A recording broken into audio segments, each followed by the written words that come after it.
Mesdames et messieurs, bonsoir et soyez les bienvenus pour cette nouvelle édition de votre journal de 22 heures. À la une dans l'actualité. À la une dans l'actualité nationale, lancement officiel du tournoi interlocalité dans le nord du pays, à savoir à Tadjoura. Et enfin, dans l'actualité internationale, direction le Proche-Orient, plus de 64 Palestiniens ont été martyrisés au cours des dernières 24 heures. C'était les titres. Merci si vous nous rejoignez. Eh bien, je vous le dis dans le titre, le secrétariat d'État chargé des sports a organisé le lancement officiel du tournoi interlocalité et culturel qui s'est déroulé hier après-midi au complexe sportif de Tadjoura. Rappelons que cet événement unique en son genre vise à promouvoir le sport, la culture et la cohésion sociale entre les différentes localités participantes à travers des rencontres sportives dynamiques et des animations culturelles riches et variées. Ce tournoi se veut un espace de partage, célébration et de vivre ensemble. Était présent le secrétaire d'État chargé des sports, Hassan Mohamed Kamil, le président du conseil régional de Tadjoura, Umar Hussein Umar, le préfet adjoint, Habib Djilani, la secrétaire générale du secrétariat régional du sport, Mme Khadija Ibrahim, le directeur de région, Umar Hassan Abdillahi, la présidente de l'association des femmes de Tadjoura, Hasna Ali Hassan. Dans ses propos, le secrétaire d'État chargé des sports a indiqué qu'à travers chaque discipline sportive, chaque manifestation culturelle, ce sont nos valeurs de paix, de respect, d'unité et d'excellence qui s'expriment conformément à la politique générale du chef de l'État, son Excellence Ismaël Mergueli. Il est de notre devoir de créer les conditions favorables à leur épanouissement, à leur accessibilité pour tous, a-t-il déclaré, et à leur rayonnement à travers tout le territoire, a-t-il ajouté. Il a aussi salué tous les efforts des acteurs, jeunes, encadreurs, artistes, sportifs, organisateurs et partenaires qui contribuent chaque jour à faire vivre le sport et la culture dans nos villes, nos quartiers et nos localités. Votre engagement est une force, votre passion est une richesse, a-t-il indiqué. Ensemble, faisons rayonner le sport et la culture pour bâtir une nation plus forte, plus unie, plus fière de son identité, a-t-il conclu. De l'interlocalité. L'année dernière, il y a eu une participation de 12 équipes. Par rapport à cette année, nous avons 21 équipes qui ont participé. Dans le défilé, tout le monde a été vraiment enthousiasmé. Aussi, toutes les localités ont été. Eh bien, M. Omar Hassan Abdillahi, directeur des régions au secrétariat d'État chargé des sports, a salué l'engagement et l'enthousiasme des participants. Il a tenu à féliciter l'ensemble des équipes locales venues des 4 coins de la région pour leur participation active et leur esprit de fair play. Il a également rendu hommage aux encadreurs, aux bénévoles, ainsi qu'au comité d'organisation dont le travail remarquable a permis la réussite du lancement de cette nouvelle édition. Éducation cette fois-ci, où le ministère de l'Éducation nationale et de la formation professionnelle, en étroite collaboration avec l'UNICEF et l'Agence française de développement, a organisé jeudi les travaux d'un atelier de restitution et de diffusion de la politique de la gestion des ressources humaines sensibles en genre du MENFOP. Cet atelier de restitution s'est déroulé au centre de formation du personnel du MENFOP et a été présidé par le secrétaire général du ministère de l'Éducation nationale, M. Mohamed Abdallah Mayoub. Cet événement a vu la participation des directeurs, des inspecteurs de la région de l'intérieur, ainsi que des chefs de service du MENFOP, sans oublier des ONG nationales et des partenaires techniques et financiers qui ont également pris part à cet atelier. A noter que cet atelier a été animé par la consultante en genre et éducation, Mme Guin, qui a fait une large présentation des objectifs de l'atelier, de la méthodologie, ainsi que validation des axes stratégiques de l'éducation, des filles, à savoir les opportunités, les défis et obstacles et le cadre de mise en œuvre d'un dispositif institutionnel pour assurer la réussite de la stratégie de la scolarisation des filles. À l'issue des présentations, les travaux en groupe sur la stratégie ont été mis sur le plan d'action qui s'articule autour de 7 axes stratégiques majeurs répartis en 24 piliers pour améliorer l'éducation des filles à Djibouti. Structuré par un atelier de 3 jours et cet atelier de restitution.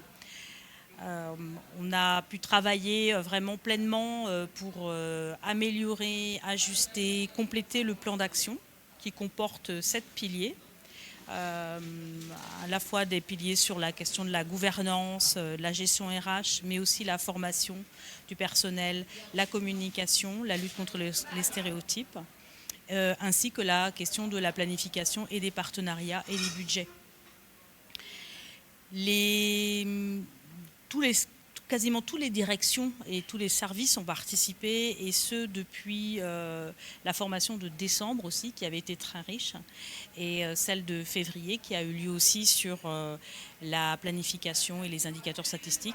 Et vraiment, c'est un plan d'action, comme l'a dit le secrétaire général, qui est co-construit, qui maintenant ne demande qu'à vivre et à se déployer au bénéfice à la fois de l'égalité professionnelle en interne au MENFOP, pour notamment veiller à ce que certaines professions se féminisent, comme les enseignantes, notamment en zone rurale, et puis les postes de surveillantes, mais aussi toute cette féminisation qui doit servir à améliorer la scolarisation. Merci à tout le personnel du MENFOP qui s'est vraiment fortement impliqué, sans langue de bois, vraiment, et vive Djibouti et vive le MENFOP. Eh bien, durant ces 3 journées d'atelier, des cadres du MENFOP, de l'UNICEF ainsi que d'ONG nationales se pencheront sur les travaux de la validation du plan d'action budgétisé et du plan de communication concernant la stratégie nationale d'éducation des filles 2025-2035. Écoutons le secrétaire général du ministère de l'Éducation nationale. Nous avons aujourd'hui, en termes de scolarisation, nous avons presque la parité au niveau du segment du primaire. Nous sommes à peu près 0,87, 0,88, un ratio de 0,87, 0,88 pour le collège, et nous avons la parité filles-garçons au lycée. Donc c'est quelque chose qui est fort louable pour le ministère. Mais dans la conception du schéma directeur 2021-2035, nous avons aussi souhaité élargir ces interventions et considérer la question genre comme une question qui doit être traitée de manière globale, de manière holistique, en tenant compte de tous les aspects. Et aujourd'hui, le résultat que vous avez produit, l'avantage de ce document, c'est que c'est un document qui a été co-construit avec la participation de tous les acteurs du ministère, que ce soit au niveau central, donc les directions, les services, mais également aussi les services régionaux, donc des régions, et surtout aussi les acteurs de terrain, les enseignants, avec l'appui du cabinet ARC, qui est représenté par Madame Isabelle Guéguen, ici présente, mais également aussi de nos partenaires, et surtout les partenaires donc, UNICEF qui nous accompagnent, mais également aussi pendant quelques ateliers, les ministères de la Femme et de la Famille et le ministère de la Santé. Donc c'est un document qui va impulser aussi une nouvelle dynamique de transformation de notre système en faveur donc d'une, comme l'a dit tout à l'heure, il a été dit, en faveur donc d'une égalité et d'une équité genre. Et égalité, équité, genre veut dire pas uniquement filles ou femmes, mais aussi garçons et hommes. C'est-à-dire ces questions-là doivent être traitées pour que tout le monde, que ce soit une fille ou un garçon, que ce soit une femme ou un homme, bénéficient des mêmes services et des mêmes avantages, de la même attention, pour qu'il y ait donc cette question d'équité et d'égalité. Je vous emmène au sud du pays, d'où Dikil, une ville en pleine transformation grâce à la réhabilitation de ses voies urbaines. En effet, la région a vu l'amélioration de 3 km de voiries urbaines, un projet qui constitue une grande fierté pour ses habitants. Peu à peu, la ville retrouve son éclat d'antan grâce aux travaux de modernisation entrepris par le gouvernement djiboutien. C'est un document de la rédaction.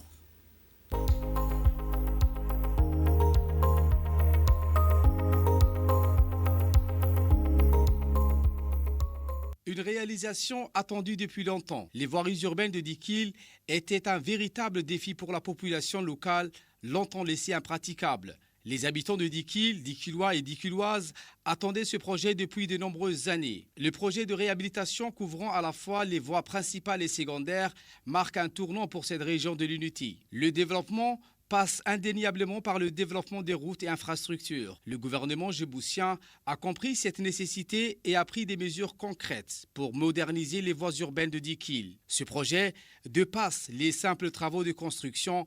Il incarne une vision ambitieuse pour l'avenir de la région et de ses habitants. Ses habitants ainsi que le visiteur ressentent déjà les bénéfices de cette transformation qui fait partie intégrante de la vision d'avenir pour Dikil et ses environs. Pour vous faire part des répercussions sur la vie quotidienne, une équipe de reporters a fait une immersion dans le grand marché de Dikil qui longe les nouvelles voies réhabilitées. Cette zone est désormais bien plus qu'accessible et dynamique, renforçant le commerce local et facilitant les déplacements des habitants. La réhabilitation des routes a particulièrement réjoui les travailleurs du secteur informel, notamment les conducteurs de tricycles, un moyen de transport essentiel à Dikil. Ces jeunes conducteurs se réjouissent de la transformation spectaculaire des routes qu'ils empruntent quotidiennement. Leur travail, qui consiste à transporter des passagers et des marchandises dans la ville, est désormais plus facile et plus rapide grâce à ces nouvelles infrastructures. La réhabilitation de ces voies urbaines à Dikil n'est pas seulement un projet d'infrastructure.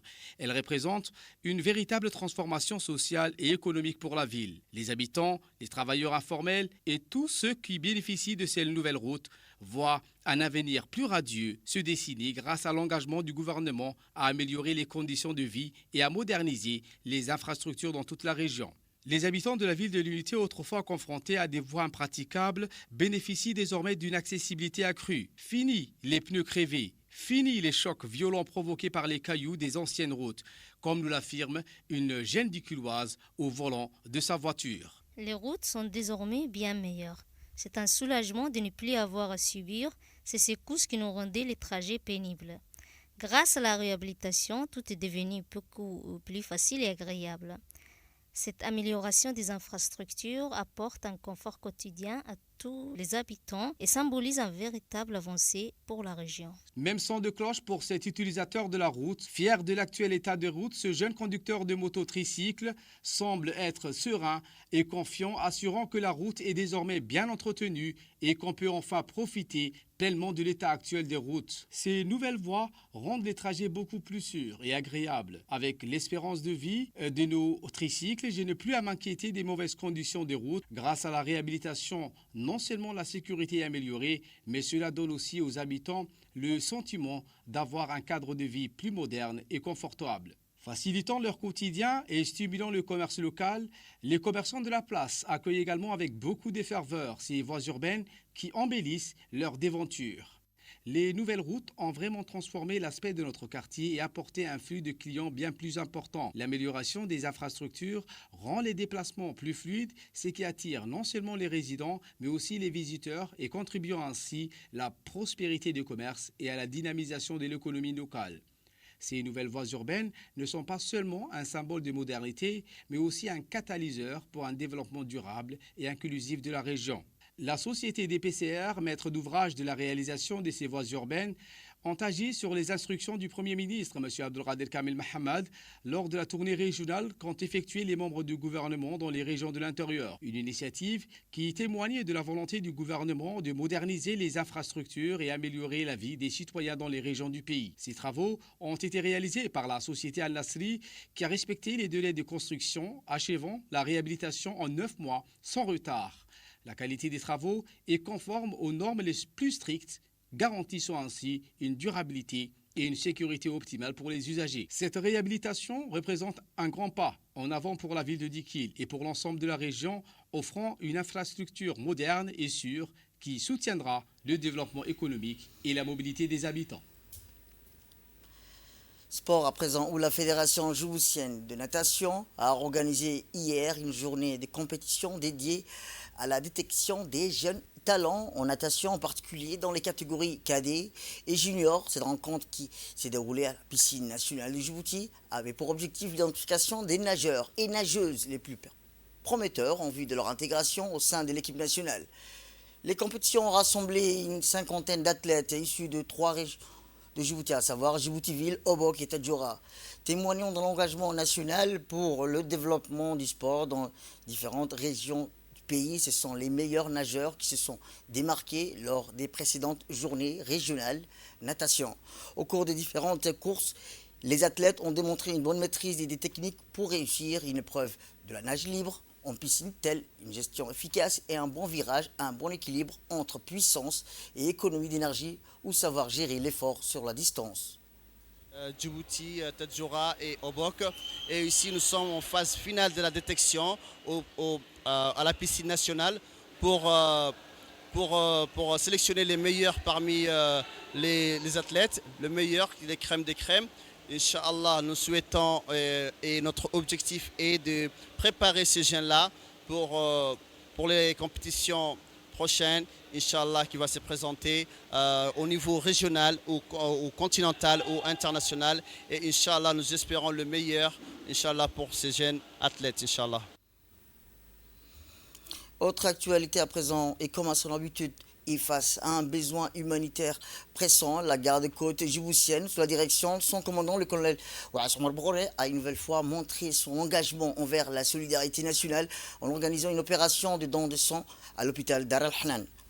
Au total, 200 agents de la garde-côte se sont portés volontaires pour faire don de leur sang dans le but de sauver des vies et soutenir ceux de leurs compatriotes qui se tournent dans des situations et qui se retrouvent dans des situations graves. Le colonel Ouass Omar Bourré, commandant de la garde-côte, en compagnie du directeur général du CHU de Djibouti, Dr Omar Mahmoud Ismail, a supervisé le bon déroulement de l'opération en présence des autorités de l'hôpital Dar al-Hanan. Ensemble, ils ont rappelé l'importance de maintenir cette opération de don de sang. L'impact de cette opération est significatif, en particulier pour les femmes enceintes nécessitant des transfusions pendant l'accouchement. L'approvisionnement en sang devient crucial pour garantir leur santé et celle de leurs enfants. À travers cette action, la garde-côte djiboutienne continue de démontrer son engagement à soutenir les Djiboutiens et les Djiboutiennes les plus vulnérables. Cette opération de don de sang est un témoignage de l'implication, de la forte détermination du commandant de la garde-côte. La garde-côte reste mobilisée et déterminée à soutenir le peuple djiboutien comme toutes les situations d'urgence. Direction le sud du pays où le lauréat du Grand Prix du chef de l'État, M. Abdelkader Ahmed, accompagné par le vice-président de la commune de Boulhaus et son équipe, ont effectué une visite de courtoisie dans la région du sud, plus précisément à Aska. Cette visite s'inscrit dans le cadre de son engagement en faveur des personnes en situation de handicap.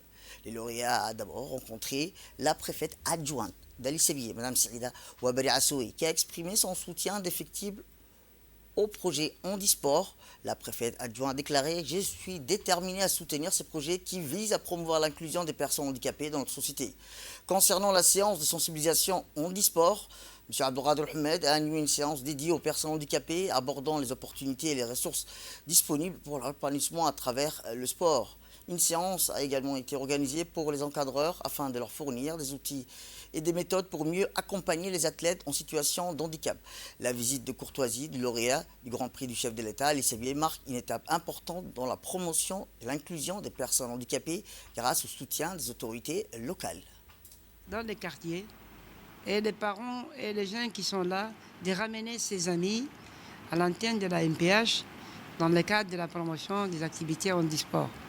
Et l'antenne de la MPH va ramener directement à la direction au sud de l'extérieur des sports pour les disciplines qu'ils voudront. Parce qu'Ali Sebiye, elle est trop gâtée concernant les techniciens et sportifs. Elle a des maîtres conférenciers sur l'athlétisme, elle a des entraîneurs sur le football, des entraîneurs sur le tennis de table, la pétanque, n'importe quel sport. Il y a des conseillers pédagogiques et sportifs qui sont avec nous aujourd'hui, la chance que nous avons, pour accompagner notre projet. La personne que je ne devrais pas oublier, c'est le président de la République qui m'a donné la chance d'octroyer le prix de lauréat du Grand Prix du chef de l'État et le ministre et le secrétaire d'État des Sports qui a pu me faciliter son appui technique. eh bien, le président du conseil régional, M. Sharmaki Hassan Alaleh, a également manifesté son engagement. Il a affirmé: nous accompagnerons les personnes handicapées dans tous les domaines, car leur inclusion est essentielle pour le développement de notre communauté. L'objectif, a-t-il dit, principal de cette visite est de mettre en avant l'inclusion en action. Le lauréat souhaite sensibiliser les autorités et la population sur l'importance de l'intégration des personnes handicapées dans tous les aspects de la vie sociale, économique et culturelle. Cette initiative, a-t-il dit, le président du conseil régional, vise à créer un environnement plus inclusif et à encourager des projets qui favorisent l'épanouissement des personnes en situation de handicap.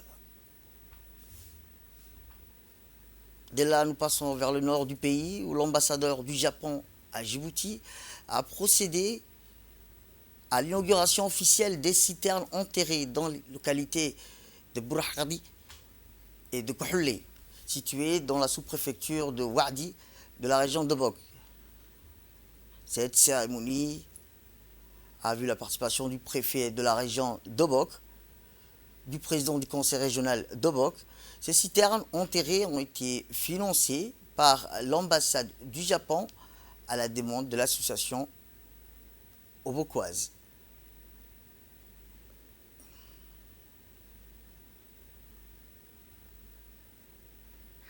Nous sommes réunis ici pour l'inauguration de 2 citernes enterrées de 60 mètres cubes chacune.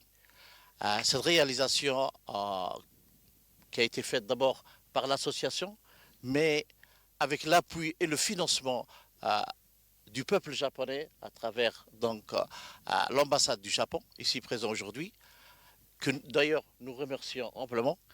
Vous avez entrepris donc un travail qui a un objectif précis: lutter contre la soif. L'association nous avait proposé donc ce projet, que ce soit la préfecture ou le conseil régional. Nous, on était là pour aider à monter le projet et surtout dans sa mise en forme. Pour nous, cette réalisation aujourd'hui, Excellence, a un double objectif. La première, c'est, comme je l'ai dit, lutter contre la soif pour les populations rurales. Et dans un deuxième temps, c'est que les communautés puissent se prendre en charge. La communauté, donc la société civile, doit se prendre en charge, comme un exemple aujourd'hui ici présent, pour elle-même définir ses priorités et ainsi nous demander de l'aide pour que la population puisse aller de l'avant. Et pour plus de précisions, écoutons l'ambassadeur du Japon. C'est un immense plaisir que je prends part à cette cérémonie d'inauguration du projet de construction de citernes enterrées à Sadai dans la région d'Obok. L'eau n'est jamais un luxe, mais une nécessité absolue pour la survie des personnes et du bétail. En particulier, Djibouti est affecté par les changements climatiques et nous comprenons que l'accès à l'eau est une priorité dans les plans de développement élaborés par le gouvernement djiboutien et la région d'Obok. J'ai compris que les habitants des localités de Bourahadi et de Kouflé n'avaient pas de source d'eau à proximité et devaient marcher plusieurs kilomètres chaque jour jusqu'au puits le plus proche pour obtenir de l'eau. Les femmes et les enfants étaient les principaux porteurs d'eau dans beaucoup de ménages et cette tâche quotidienne devait constituer un fardeau important. C'est dans ce contexte que l'ambassade, à la demande de l'association, a décidé de soutenir ce projet dans le cadre de son programme des micro-projets communautaires. La construction de citernes enterrées grâce à ce projet permettra de garantir une source d'eau à proximité et d'améliorer l'accès à l'eau pour les habitants. Il est également prévu d'améliorer la qualité de vie en réduisant les tâches quotidiennes et en améliorant l'hygiène. Je tiens à exprimer mes plus sincères remerciements au préfet de la région d'Obok et au président du conseil régional pour leur soutien constant qui a permis de garantir la mise en œuvre réussie de ce projet. J'espère que nous pourrons collaborer davantage pour assurer la continuité de cette initiative. À cet égard, je tiens à exhorter le comité de gestion et les bénéficiaires à prendre soin de ces citernes enterrées afin d'en assurer la pérennité. Et dans l'actualité internationale, je vous le dis dans le titre, au moins 45 Palestiniens tués dans des attaques intensives depuis jeudi à travers la bande de Gaza. Ces Palestiniens, dont 2 enfants et une femme, ont été tués depuis jeudi, à savoir dans une frappe de drones israéliens visant une maison résidentielle dans le nord de Gaza, selon des sources palestiniennes. L'agence de presse palestinienne Wafa a rapporté que des drones israéliens ont tiré plusieurs missiles sur une maison familiale dans la zone de Tel al-Zatr, provoquant une large destruction et blessant plusieurs personnes à l'intérieur. L'armée israélienne a tué au moins 45 Palestiniens lors des frappes aériennes, ces frappes de drones et d'attaques artillerie intensives à travers la bande de Gaza, selon des sources médicales palestiniennes, des équipes de défense civile et des témoins. On reste toujours au Proche-Orient où la première réunion constructive du groupe parlementaire international de soutien à la Palestine s'est tenue à Istanbul avec la participation des parlements de 13 pays arabes et islamiques, en plus de la présence du président turc Recep Tayyip Erdogan. Ce groupe vise à renforcer la solidarité parlementaire internationale avec la cause palestinienne et à défendre les droits légitimes du peuple palestinien, notamment le droit à l'autodétermination et à l'indépendance de l'État de Palestine sur les frontières du 4 juin 1967 avec Jérusalem-Est comme capitale. Il soutient également la solution à 2 États et l'augmentation du nombre des pays reconnaissant l'État de la Palestine. C'est tout pour cette édition. Merci à vous de nous avoir suivis. Restez avec nous pour la suite de nos programmes télévisés. Le programme continue sur Télé Djibouti. Restez avec nous.